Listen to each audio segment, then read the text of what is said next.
नमस्कार, मी पंजाब टेक हवामान अभ्यासक मुक्काम पोस्ट गोगरी धामणगाव तालुका शिरूर जिल्हा परभणी। आज आहे 16 डिसेंबर 2023।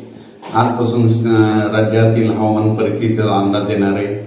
राज्यामध्ये म्हणजे आज आहे 16 डिसेंबर, 17, 18 आणि 19 डिसेंबर दरम्यान राज्यामध्ये ढगाळ वातावरण राहणार आहे, म्हणून हा अंदाज लक्षात घ्यायचा।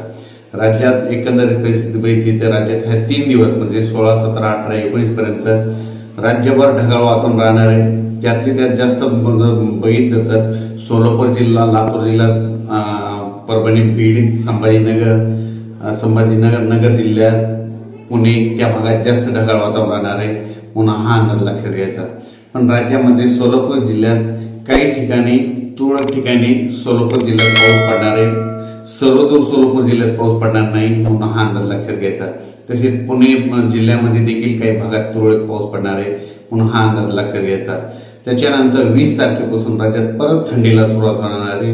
20 डिसेंबर पासून परत राज्यात थंडीला सुरुवात होणार आहे, म्हणून हा अंदाज लक्षात घ्यायचा। पण राज्यामध्ये आता 3 दिवस म्हणजे आजपासूनच म्हणजे आज 4च्या नंतरच एकदम ढगाळ वातावरण राहणार आहे, म्हणून हे अंदाज लक्षात घ्यायचा। आणि त्याच्यानंतर परत 20 तारखेच्या नंतर परत राज्यामध्ये धुळीचं देखील वातावरण राहणार आहे, धुके देखील येणार आहे, म्हणून हे देखील अंदाज लक्षात घ्यावा। अचानक वातावरणात बदल झाला तर लगेच एक मेसेज दिला जाईल। धन्यवाद।